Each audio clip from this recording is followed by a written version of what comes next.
और भगवान गिरि गोवर्धन नाथ आप सभी पर ऐसी कृपा दृष्टि बनाकर रखे कि आपके घर में वैभव, धन, संपदा, लक्ष्मी खूब कृपा दृष्टि बनाकर रखे। दीपावली के द्वितीय दिवस में भगवान गिरि गोवर्धन नाथ जी के पूजन का महत्व हमको बताया गया।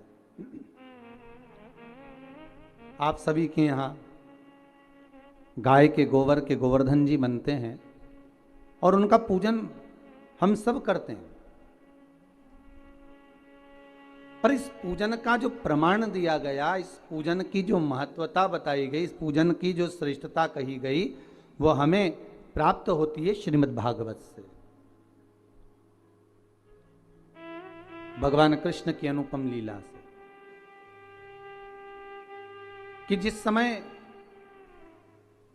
भगवान कृष्ण ब्रजमंडल में भ्रमण कर रहे हैं,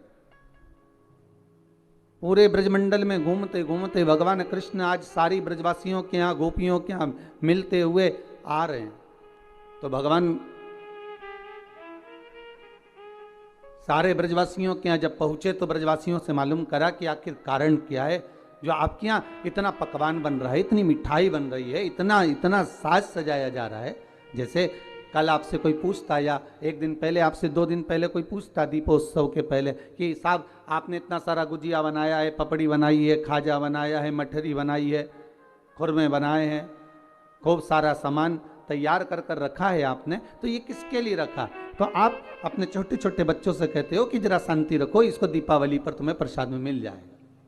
ये पपड़ी, ये गुजिया, ये मठरी, ये बालूशाही आपको मिलेगी जरूर, पर दीपावली का पहले पूजन हो जाए उसके बाद दिया जाएगा। मतलब लक्ष्मी जी के लिए हमने सारी तैयारी करी। और अगर सारे ब्रजवासियों से भगवान कृष्ण पूछ रहे हैं, ब्रजवासियों ने यह नहीं कहा कि हमने लक्ष्मी पूजन की तैयारी करी है, ब्रजवासी तो यह कह रहे हैं कि हमारे यहाँ इंद्र की पूजन होती है और वो इंद्र के पूजन होती है, तो हम उस इंद्र के पूजन के लिए इतना सारा पकवान तैयार करें। हमने जो इतना सारा भोग तैयार करा है, इतना सारा पकवान तैयार करा है, ये इंद्र की पूजन के लिए करा है। तो भगवान कृष्ण ने सारे ब्रजवासियों से बात करते करते करते करते पूछते पूछते तब एक बुजुर्ग, एक बूढ़ी माता के पास पहुंच गए। एक बूढ़ी मां के पास जाकर पूछा, मां आप बताओ कि इतना सारा पकवान क्यों तैयार किया जा रहा है? ये इतना सारा भोग किसके लिए तैयार किया जा रहा है? तो महाराज वो बूढ़ी मां कहती है, अरे कान्हा तुमको नहीं मालूम क्या, अपने यहां दीपावली के इस पावन अवसर पर, अब दीप उत्सव के पावन अवसर पर हम इंद्र की पूजन की तैयारी कर रहे हैं। अच्छा, तो इंद्र के पूजन क्यों? तो कहा वो लक्ष्मी देता है, जल बरसाता है, और जल वृष्टि होती है ना, तो उस जल वृष्टि के बल पर हमें कुछ फसल प्राप्त होती है, चारा प्राप्त होता है जिससे गौएं चरती हैं, और वो गाय जो चरती है ना, उसका जो दूध मिलता है, उस दूध से हम मक्खन बनाकर अपना यापन करते हैं। भगवान कृष्ण कह रहे हैं, माता जी, ए बूढ़ी मां, अगर देखा जाए तो गौएं तो गोवर्धन पर्वत पर चलती हैं, गौएं तो गोवर्धन पर्वत पर चढ़ती हैं, और वहां की जो दूबा है, घास है, उसी को तो पाती हैं। अरे मां, अगर मान लो गिरि गोवर्धन नाथ नहीं होते, गोवर्धन बाबा नहीं होते, तो तुम्हारी गौओं को भाग कहां से मिलता, और वो दूध कहां से देती, वो मक्खन कहां से देती? मेरे ठाकुर ने इंद्र की पूजन को ये नहीं कि बंद करवाया, मेरे ठाकुर ने तो केवल इतना कहा है कि प्रकृति रहेगी, अगर नदी, तालाब, पहाड़, पर्वत ये रहेंगे तो हमारा भी जीवन यापन सही चलता रहेगा। आज के ज़माने में लोग प्रकृति को काटते जा रहे हैं, पेड़ पौधे काटते जा रहे हैं। आज अभी आपको मालूम होगा कि पूर्व में जो कोरोना महामारी निकली है, उस कोरोना महामारी में ऑक्सीजन की कितनी कमी पड़ी। उसका सबसे बड़ा अगर कहीं नुकसान है तो हमने किया, कोई दूसरे ने नहीं करा। कोरोना महामारी के चलते अगर ऑक्सीजन की कमी पड़ी तो हमारे कारण पड़ी। हमने पेड़ पौधे, जितने बड़े बड़े पेड़ पौधे थे, कॉलोनियां बनाना है, रोड बनाना है, मार्ग बनाना है, ये निर्माण करना है, वो निर्माण करना है, अपने सुख के लिए, अपने साधन के लिए हमने उन वृक्षों को काट दिया, हमने उन वृक्षों को नष्ट कर दिया, हमने उन वृक्षों में आग लगा दी। और अभी भी हम बंद नहीं हुए इन वृक्षों को काटने से, अभी भी हम काट रहे हैं। हमारे नदी नाले तालाब सरोवर जितने भी बने हुए हैं, इन सारे नदी नाले तालाब सरोवर में हमने इतना कचरा पटक दिया, इतना कचरा डाल दिया कि वो नदी नाले अभी तक साफ नहीं हो पाते। हमारे पहाड़ पर्वत इतने विशालतम थे जिनको काट काट कर हमने अपना निर्माण कार्य कर लिया। बड़े बड़े उत्तराखंड क्षेत्र में जाकर देखिए तो बड़ी बड़ी होटलों का निर्माण कर दिया। सारे अगर हम कर रहे हैं अपना नाश, हम अपने जीवन को नष्ट स्वतः कर रहे हैं, स्वयं कर रहे हैं। क्योंकि प्रकृति है तो हम हैं और प्रकृति नहीं तो हम भी नहीं। भगवान कृष्ण यही कह रहे हैं, भगवान कृष्ण यही समझा रहे हैं कि मां अगर पूजन करना है तो गोवर्धन नाथ जी का पूजन करने चलो ना। इस गिरिराज पर्वत का, इस गोवर्धन नाथ जी का अपन आनंद से पूजन करें। माता, एक बूढ़ी माँ को समझाया, तब यशोदा जी के पास गए और यशोदा मैया के गले में बैया डालकर मेरे ठाकुर जी कह रहे हैं, माँ अब आप क्या कर रही हो? माँ कहती है इंद्र के पूजन की तैयारी। माँ इंद्र का पूजन नहीं, गोवर्धन नाथ जी का करो, गिरिराज बाबा का। कौन है गोवर्धन नाथ?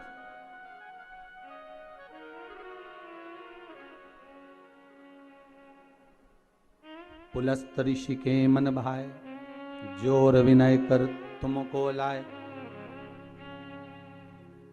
ये कौन है गोवर्धन नाथ? महाराज, जिस समय पर श्री राम जी महाराज सुंदर सेतु का निर्माण कर रहे हैं, नल नील पत्थर को राम नाम लिखकर छोड़ रहे हैं, और जो सेतु बनाया जा रहा है उसमें श्री हनुमान जी महाराज से कहा जाओ जल्दी जल्दी पत्थर लेकर आते जाओ। हनुमान जी महाराज भी गए।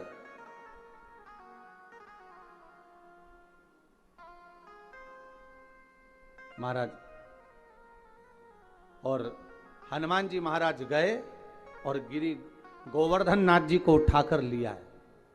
अब पर्वत को लाते लाते लाते लाते उन्होंने कहा इतना विशाल पर्वत है, एक ही जगह पर रख दूंगा तो बस वहीं से मार्ग बन जाएगा। पर लाते लाते इतने में सूचना मिल गई कि अब तो इस सेतु का निर्माण हो चुका है, अब सेतु का निर्माण हो गया, अब नहीं लाइए, आप उसको रख दीजिए, जहां से लेकर आ रहे हो वहीं पर रख दीजिए, जहां पर हो वहीं रख दो। श्री गोवर्धन नाथ जी को सारे बंदर, जितने भी बानर थे, सारे के सारे जो पर्वत ला रहे थे, हनुमान जी ने जैसे ही गोवर्धन नाथ जी को नीचे रखा, सारे बानरों ने उनके ऊपर शिलाओं को रखना प्रारंभ कर दिया। प्रारंभ करा तो गोवर्धन नाथ जी की आंखों में जल भर गया और जल भर कर श्री हनुमान जी से बोले, हनुमान तुम राम काज के लिए मुझे लेकर जा रहे थे, पर तुमने मुझे बीच मार्ग में रख दिया है। अगर मुझे भगवान नहीं मिले तो हे हनुमान, मैं तुम्हें श्राप दे दूंगा कि तुम्हारी भी सेवा करने वाला बीच मार्ग में रह जाएगा। हनुमान, जिसको मिलाने के लिए लेकर आए हो, कम से कम एक बार उसका दर्शन तो करा देते, एक बार उससे मिला तो देते। हनुमान जी की आंखों में जल भर गया। हनुमान जी महाराज ने राम जी से जाकर कहा, नाथ वो गोवर्धन पर्वत तो मुझे श्राप दे रहा है, गोवर्धन नाथ जी की वो कंदरें मुझे श्राप दे रही हैं। बाबा राघव जी, हे प्रभु जी, आप बताओ मैं क्या करूं? भगवान राम जी ने कहा, गोवर्धन पर्वत से जाकर कहो तुम चिंता मत करो, अभी त्रेता के अंतर्गत तुम्हें लेकर आ रहे थे, तुम विश्राम करो इसी जतिपुरा में, ब्रजमंडल में। जब भगवान राम का अगला अवतार होगा, कृष्ण अवतार, तब स्वयं भगवान कृष्ण, आप जो प्रतीक्षा कर रहे हो, जो बाट जो रहे हो, जो इंतजार कर रहे हो, भगवान स्वयं राम कृष्ण का अवतार लेकर आएंगे और भगवान कृष्ण बनकर आकर आपकी पूजन करेंगे। देखिए शिव महापुराण में भी पहले वर्णन किया कि आप अगर इंतजार कर रहे हो, आप भगवान की बाट जो रहे हो, इंतजार कर रहे हो, प्रतीक्षा कर रहे हो, विश्वास रखकर भगवान का भजन कर रहे हो, एक दृढ़ता बनाकर, एक भरोसा रखकर, विश्वास रखकर, दृढ़ता रखकर अगर भगवान की भक्ति में डूबे हो तो ये पक्का है, आज नहीं तो कल मेरा महादेव, मेरा ठाकुर, मेरा राम, मेरा कृष्ण आपको मिलेगा जरूर, प्राप्त जरूर होगा।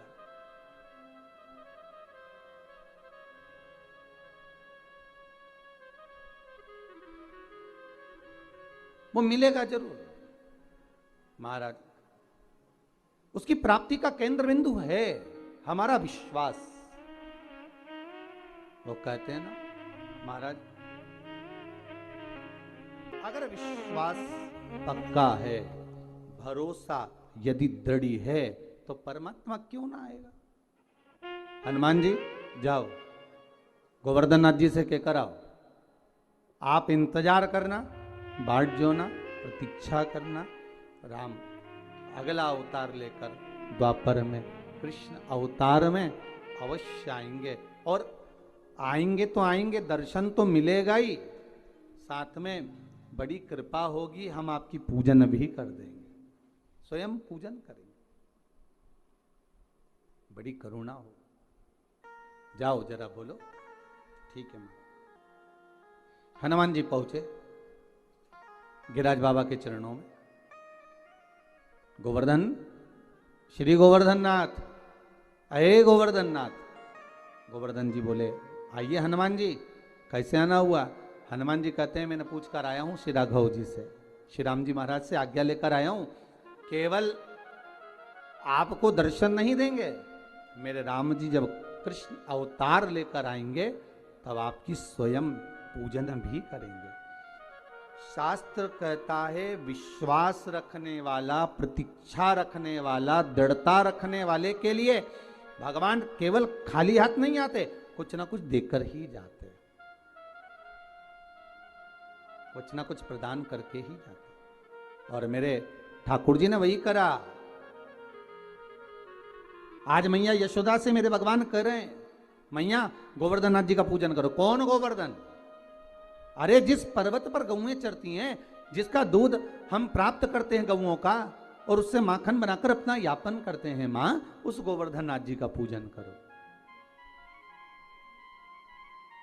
कान्हा, लाला, तुझे मालूम है इंद्र की अगर पूजन नहीं करेंगे तो वो कितना क्रोध करेगा। भगवान कहते हैं, मैया अगर देवता क्रोध करे तो वो देवता ही नहीं हो सकता, क्योंकि क्रोध तो असुरों में भरा होता है, राक्षसों में भरा होता है। जिसको क्रोध आए वो देवता नहीं हो सकता। अगर संसार के मनुष्य में एक पल के लिए, एक क्षण के लिए अगर गुस्सा आता है तो समझ लेना उसमें थोड़ी देर के लिए राक्षस भरा जाता, असुर भरा गया, एक क्षण के लिए उसकी असुर प्रवृत्ति हो गई।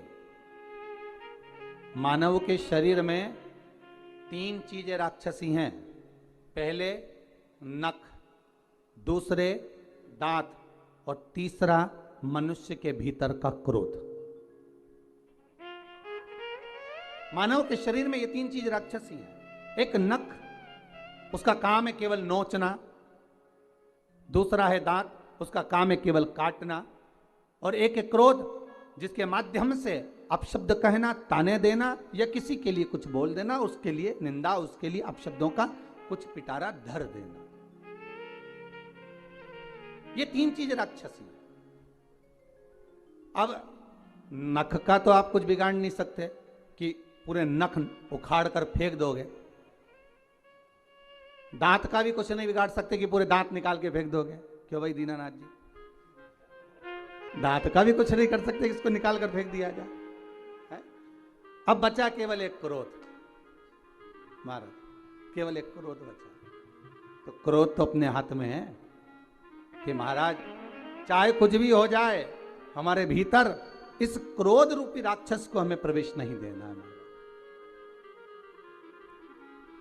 रावण कितना अच्छा था, कितना ज्ञानी था, पर कभी कभी क्रोध में आकर जब वो शब्दों के बाण कहता था तो अपनों को चोट पहुंचा देता था। कंस भी था, हिरण्यकशिपु भी था, हिरण्याक्ष भी था। महाराज, क्रोध भी राक्षस प्रवृत्ति का एक प्रतीक है। उस क्रोध पर संयम। मां, आप कह रहे हो कि इंद्र देवता को क्रोध आ जाएगा, तो क्या इंद्र अगर देवता हैं तो क्रोध आना चाहिए? इंद्र अगर देव हैं तो उनको क्रोध रहना चाहिए?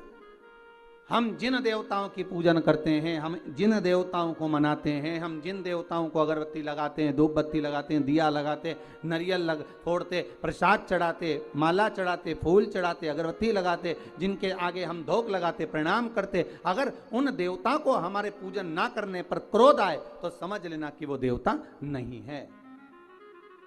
देवता को क्रोध नहीं आता, क्रोध आता है असुर प्रवृत्ति को, राक्षस प्रवृत्ति। महाराज, मां, चलो गोवर्धन नाथ जी का पूजन करने के लिए। देखिए, द्रोणागिरी राजा के 3 पुत्र हैं। कितने पुत्र हैं? 3। द्रोणागिरी महाराज के 3 पुत्र हैं। द्रोणागिरी के तुम युवराजा, भक्तन के साधो हो काजा, मुनि पुलस्त जी के मन भाए, जोर विनय कर तुमको लाए। तो द्रोणागिरी जी के 3 पुत्र हैं। पहले नंबर पर द्रोणार्थ, दूसरे नंबर पर कांतानाथ, तीसरे नंबर पर गोवर्धननाथ। भारत की भूमि के 3 पर्वत ऐसे हैं जिनकी परिक्रमा होती है। पहले द्रोणार्थ जो काशी में विराजना है, काशी जो बसा हुआ है, काशी का जो आनंद है वो द्रोणार्थ के कारण। 5 कोस की काशी। महाराज, अगर हम काशी की परिक्रमा करते हैं तो समझ लो वो द्रोणार्थ की ही परिक्रमा है। दूसरे नंबर पर कांतानाथ, जो चित्रकूट में जिनका निवास है, राम जी के विश्राम के लिए, राम जी को आराम करने के लिए श्री हनुमान जी महाराज ने पहले ही द्रोणागिरी से उनके दूसरे नंबर के पुत्र कांतानाथ जी को लाकर रख दिया। दूसरे नंबर पर है कांतानाथ, जिनकी परिक्रमा होती है महाराज 3 कोस की। कभी कई लोग कहते हैं 5 कोस की है, कोई कहते हैं 3 कोस की है, पर ये तो भगवान का भाव है कि आप जिस भाव से करते हैं भगवान उस भाव से निवास करता है। तीसरे नंबर पर है गोवर्धन नाथ। ये पिता द्रोणागिरी के हैं और अपनी माता के बड़े प्रिय हैं। माता पिता का जो स्नेह रहता है वो जरा छोटों पर ज्यादा रहता है, छोटे पर ज्यादा प्रियता रहती है। बड़ा पिता को प्रिय, छोटा माता को प्रिय। अब बचा है बीच का मंझला, जो बीच का रह गया मंझला, तो कहे ये किसका प्रिय? तो शिव महापुराण कथा कहती है ये भोलेनाथ जी का प्रिय है, ये ठाकुर जी का प्रिय है, राम और कृष्ण का प्रिय। अब द्रोणागिरी ने कहा ये मेरे गोवर्धन नाथ को नहीं दे सकता, पर बहुत प्रयास किया, बहुत निवेदन करा। पुलस्त बाबा माने नहीं, मुझे तप करना है, मुझे साधना करना है, मुझे तप के लिए चाहिए, मैं साधना करूंगा, मैं तप करूंगा, आप मुझे दो गोवर्धन नाथ, ले चलो। गोवर्धन नाथ जी से कहा आप हमारे साथ चलिए। गोवर्धन नाथ जी ने पुलस्त बाबा से कहा अगर मेरे पिताजी आज्ञा देंगे, मेरी माता मुझे आज्ञा देगी तो मैं अवश्य चलूंगा, पर ऐसे नहीं जा सकता, मैं बिना माता पिता को बोले नहीं जा सकता। ठीक है, जाकर निवेदन करा पुलस्त ऋषि ने, द्रोणागिरी आपके छोटे पुत्र को चाहिए। भगवान कह ले जाओ। क्यों चाहिए? मेरे 2 पुत्र जा चुके हैं, एक पुत्र को तो मेरे पास में रहने दो, हमें तप करना। ठीक है, माँ ने खूब मना करा। द्रोणागिरी भी चाहते थे कि नहीं भेजूं, पर माने नहीं। द्रोणागिरी से लेकर गोवर्धन नाथ जी को उठाया गोदी में, पुलस्त ऋषि लेकर चलने लगे। गोवर्धन नाथ जी की आंख में जल भर गए। गिरिराज बाबा ने कहा सुनो पुलस्त बाबा, जिस स्थान पर आप मुझे रख दोगे वहां से फिर उठने वाला नहीं हूं, ध्यान रखना। नीचे रखने से पहले विचार कर लेना आप मुझे। ठीक है। पुलस्त ऋषि ने मन में सोचा इतना छोटा सा रखा है, मेरी गोदी में बैठकर चल रहा है और मुझको कह रहा है कि जहां रख दोगे उठूंगा नहीं। जब अभी उठा सकता हूं तो बाद में क्यों ना उठा सकता हूं। चले, पुलस्त ऋषि लेकर चले। बीच मार्ग में पुलस्त बाबा जब जतिपुरा में पहुंचे, ब्रज के रज में जब पहुंचे, ब्रजमंडल में जब पहुंचे, पुलस्त बाबा थक चुके थे, इसलिए जल का पान करने के लिए गोवर्धन नाथ जी को नीचे रखा। जैसे ही गोवर्धन नाथ जी को नीचे रखा, पुलस्त बाबा वापस उठाने लगे। उठा नहीं, गोवर्धन नाथ जी उठते नहीं।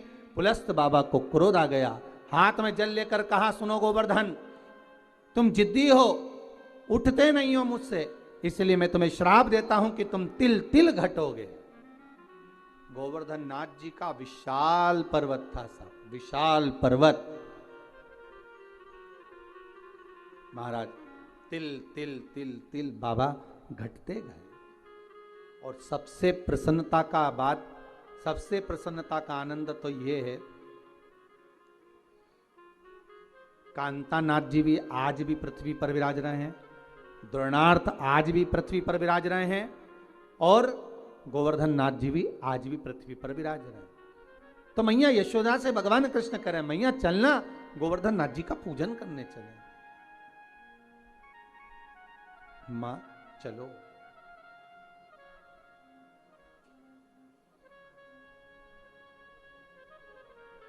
मां चलो गोवर्धन नाथ जी का पूजन करने।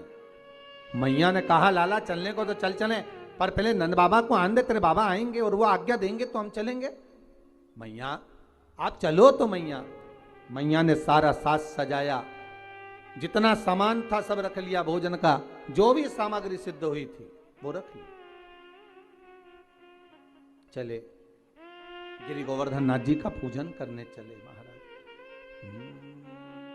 मैं तो गोवर्धन को जाऊं मारा वीर, नहीं माने मेरो मनवा। मैं तो गोवर्धन को जाऊं मारा वीर, नहीं माने मेरो मनवा। मैं तो गोवर्धन को जाऊं मारा वीर, नहीं माने मेरो मनवा। मैं तो गोवर्धन को जाऊं मारा वीर, नहीं माने मेरो मनवा। नहीं माने मेरो मनवा, नहीं माने मेरो मनवा। ओ नहीं माने मेरो मनवा, नहीं माने मेरो मनवा। मैं तो गोवर्धन को जाऊं मारा वीर, नहीं माने मेरो मनवा।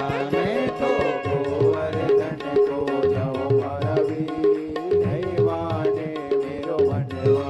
मैं तो गोवर्धन को जाऊं मारा वीर, नहीं माने मेरो मनवा। मैं तो गोवर्धन को जाऊं मारा वीर। बोल गिरिराज महाराज की।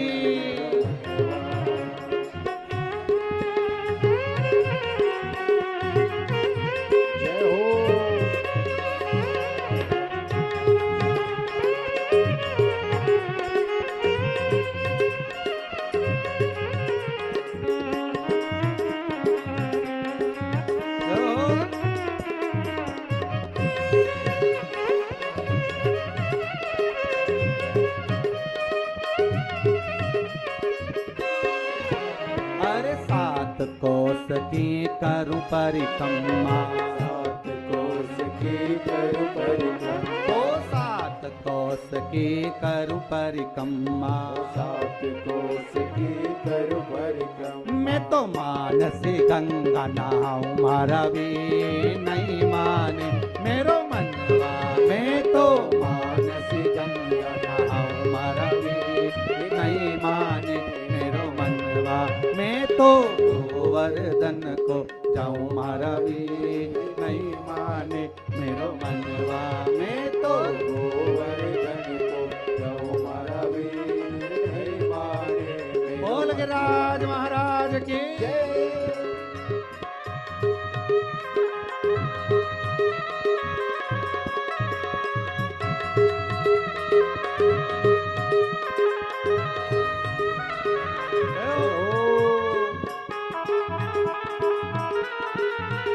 राज महाराज की।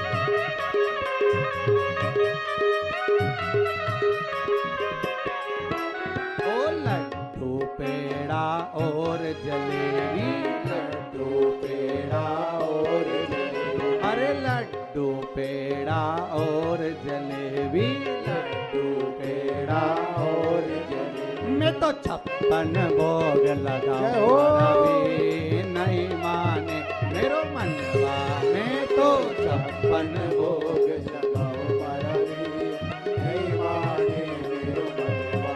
मैं तो गोवर्धन को जाऊं रवि नहीं माने मेरो मनवा, मैं तो गोवर्धन को जाऊं रवि नहीं माने मेरो मनवा।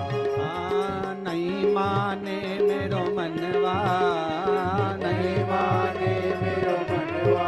मैं तो गोवर्धन को जाऊं रवि नहीं माने मेरो मनवा, मैं तो गोवर्धन को जाऊं रवि नहीं माने मेरो मनवा।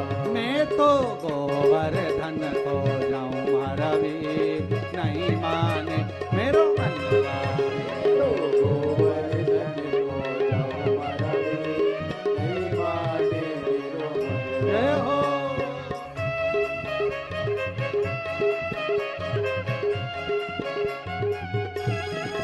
बोल गिरिराज महाराज की।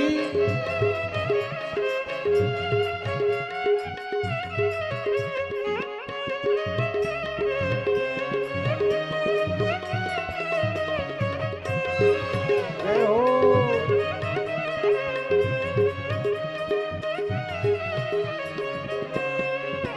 ओ राधा कुंड पे संत बहुत हैं, राधा कुंड पे संत बहुत हैं। ओ राधा कुंड पे संत बहुत हैं, राधा कुंड पे संत बहुत हैं। मैं तो नित नित भोज कराऊं रवि नहीं माने मेरो मनवा, मैं तो नित नित भोज कराऊं रवि नहीं माने मेरो मनवा। मैं तो गोवर्धन को जाऊं रवि नहीं माने मेरो मनवा, मैं तो गोवर्धन को जाऊं रवि नहीं माने मेरो मनवा। बोल गिरिराज महाराज की जय। भगवान गोवर्धन नाथ जी के चरणों में माता यशोदा को लेकर, ब्रजवासियों को लेकर भगवान कृष्ण पहुंच गए और गिरिराज बाबा की पूजन करने के लिए बैठ गए।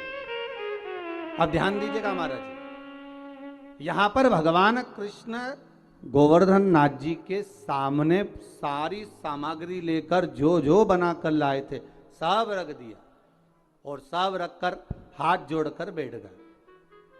अब भगवान सारे ब्रजवासी आपस में बात कर रहे, इस पत्थर में से कोई देवता निकलेगा, पर्वत में से कोई देवता निकलेगा। अब देवता कैसे निकले? सारे ब्रजवासी बात करने लगे, ये नंद बाबा का छोरा ने तो पूजन करा दी, पर इसमें से कोई देवता निकलेगा ही नहीं। इंद्र होते तो अभी तक खाकर चले जाते, भोजन कर कर चले जाते। जब भगवान प्रकट ही नहीं हो रहे, भगवान कृष्ण ने हाथ जोड़ा, हे गोवर्धन बाबा बड़ी कृपा करिए, हे दयालु दाता, आइए प्रकट होइए, ब्रजवासी आपके लिए इतना सामग्री बनाकर लाए हैं, आप पाइए।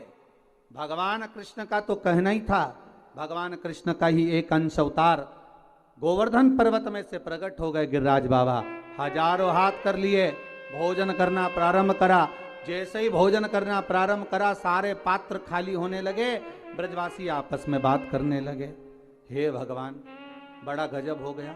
इंद्र था तो भोजन करने के बाद थोड़ा छोड़कर भी जाता था, ये तो पूरे की पूरे बर्तन की बर्तन निपटा दे आ रहा है, ये तो सब खाया जा रहा है, सारा पाया जा रहा है।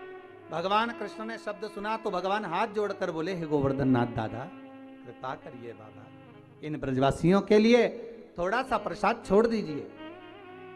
गोवर्धन नाथ जी ने आवाज कर कर कहा, आकाशवाणी कर कर कहा, सुनो कृष्ण, इन ब्रजवासियों ने मेरे को खाने से रोका है, इसलिए आज के बाद मैं केवल भाव से जीवने के लिए आऊंगा।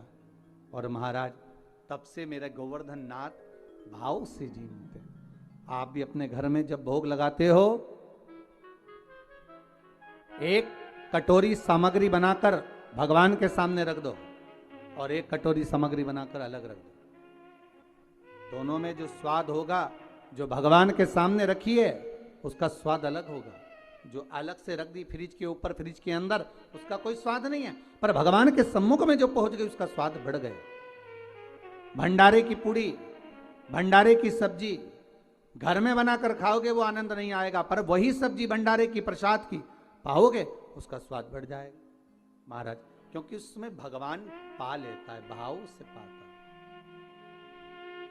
भाव से। महाराज अब भगवान कृष्ण ने जो ब्रजवासियों के साथ में मिलकर गोवर्धन नाथ जी का पूजन किया है, आज ही के दिन गिरिराज पूजन के दिन, दीपावली के दूसरे दिन जो गिरिराज बाबा का पूजन किया गया, वही गोवर्धन पूजन की कथा आज चल रही है, वही गोवर्धन चरित्र। जरा ध्यान दीजिएगा, गोवर्धन पूजन के दिन जो भगवान कृष्ण ने ब्रजवासियों के साथ मिलकर भगवान कृष्ण को भोग लगाया, गोवर्धन नाथ जी को भोग लगाया, वो 56 भोग नहीं था, वो अन्नकूट था।